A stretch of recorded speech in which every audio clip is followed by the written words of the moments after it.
Okay sir. இப்போ நம்ம போலீஸும் நமக்கு கால் பண்ணியிருந்தாங்கன்னு சொன்னாங்கல்ல சார். ஆமா. இப்போ இப்ப அந்த போலீஸ் நம்மகிட்ட என்ன சொல்லியிருந்தாங்க, காவல்துறையினர் நம்மகிட்ட என்ன சொன்னாங்க, அது எஸ்ஐ அவர்கள் நம்மகிட்ட என்ன சொன்னாங்க? கரெக்ட். இப்ப அதோட ரெக்கார்டிங் இப்ப நான் ப்ளே பண்றேன். Hello hello Lavakushan hello. Sir. ஆமா எஸ்ஐ லவகுஷன் சார். சார் ஆமா. நான் இங்க மதுரை ஹைகோர்ட்ல இருந்து பேசுறேன் சார். நான் சொல்லுங்க வந்து- மேடம். இங்க நம்ம ஹியரிங் இருந்தது, அதுக்கு தான் நான் லாயர். இங்க இன்னைக்கு நம்மளோட கோர்ட் கேஸ் இருந்தது, உங்களோட சேத்தூர் அண்ட் ராஜபாளையம் அந்த நித்யானந்த தியானபீட்டம் கேஸ், அது தெரியும் தானே சார் உங்களுக்கு? ஆமா மேடம். அந்த மதுரை ஹைகோர்ட்ல இன்னைக்கு இப்பதான் நடந்தது சார், கொஞ்ச நேரம் முன்னாடி. சரி மேடம். ஜட்ஜி வந்து ஹைகோர்ட் வந்து என்ன ஆர்டர் பண்ணிருக்கானா, status quo and interim stay கொடுத்திருக்கா. ஸ்பெசிபிக்கா சொல்லிருக்கா, சேத்தூர் அண்ட் ராஜபாளையம் ரெண்டு ஆசிரமம் போலீஸோ ரெவன்யூ யாருமே தொடக்கூடாது. நாளைக்கு ஹியரிங் வச்சிருக்கா சார். இது வந்து எங்களுக்கு வர்பலா கன்வே பண்ண சொன்னா ஜஸ்டிஸ்.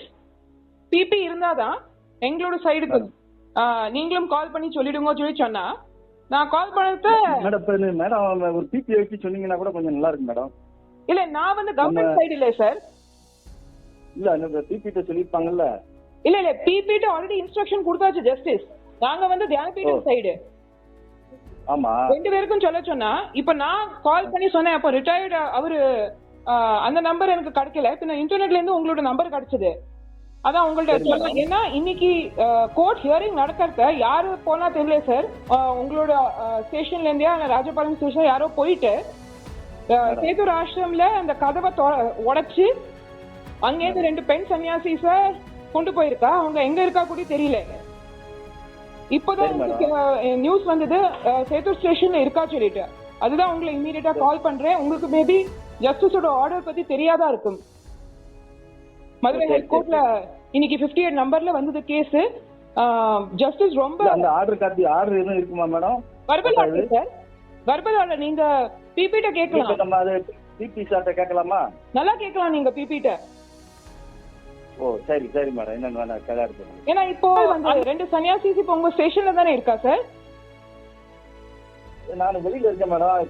காலையில வந்திருந்தேன். அதுக்கப்புறம் நான் வெளியில செவ்வாய்க்கு வரைக்கும் ஒரு வேலையா வந்துட்டேன். ஓஹோ. இப்ப வேணா செக்அப் பண்றேன் மேடம். செக் பண்ணுங்க சார். ஏன்னா ஜஸ்டிஸ் வந்து ரொம்ப ஸ்ட்ராங்கா சொன்னா, ஸ்டேட்டஸ் கோ இன்டரிம் ஸ்டே கொடுக்கறேன், நாளைக்கே எனக்கு கவுண்டர் வேணும் போலீஸ் அண்ட் ரெவென்யூ டேந்து எங்கள்கிட்ட அஃபிடவிட் கொடுக்க சொன்னா. ரொம்ப ஸ்ட்ராங்கா போச்சு ஹியரிங். ஏன்னா நிறைய இந்த லாஸ்ட் 2-3 டேஸ் நிறைய நடந்துச்சு. ஜஸ்டிஸ் சொன்னோன்னா அவர் ரொம்ப கோவப்பட்டா.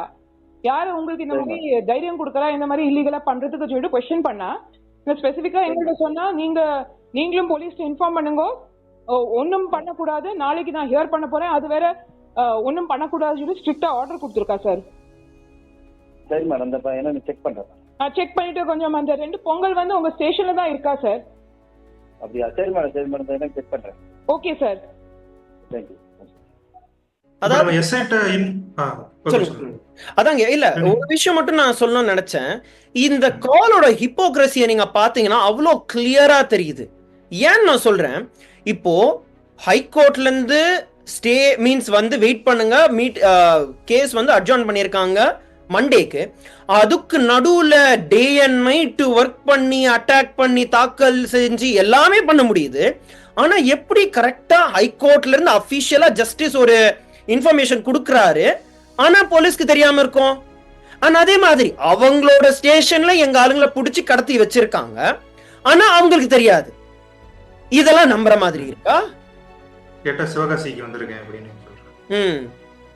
அவ்வளோ கிளியரா லேண்ட் மாஃபியா பண்ணிட்டு இருக்கான். அவ்வளோ கிளியரா வந்து இந்த ஹிந்து தீய விரோத சக்திகளோட ஒன்னா சேர்ந்து அவ்வளோ அட்டாக் பண்ண முடியுது. அவங்க சட்டத்தையே அவங்க கையில எடுத்து என்ன வேணும்னாலும் பண்ண முடியுது. ஆனா சட்டம் வந்ததுன்னா எங்களுக்கும் அதுக்கும் எங்களுக்கு தெரியவே தெரியாது. இதெல்லாம் நம்புற மாதிரி இருக்கா? உலகத்துல இல்ல. எனக்கு என்ன இதெல்லாம் நான் பாக்குறப்போ எனக்கு என்ன தோணுதுன்னா, நம்மள எல்லாரும் பார்த்தா அவங்க என்ன முட்டாள்னு நினைச்சிட்டு இருக்காங்களா? சீரியஸா தான் கேட்கிற மாதிரி இருக்கு. லாஸ்ட் 72 ஹவர்ஸா உயிர் போக நாங்க இங்க கத்திக்கிட்டு உட்காந்துட்டு இருக்கோம். 1000 சேனல்ல நம்ம வந்து லைவ் போயிட்டு இருக்கோம். அண்ட் மக்கள் பார்த்துட்டு இருக்காங்க. இந்த மாதிரி ஒரு ஆன்சர் வந்து எங்களுக்கு கொடுக்க முடியுதோ எனக்கு தெரியல, நான் செக் பண்றேன் அப்படின்ட்டு யார்கிட்ட விளையாடிட்டு இருக்காங்க, யாரை வந்து ஏமாத்திக்கிட்டு இருக்காங்க?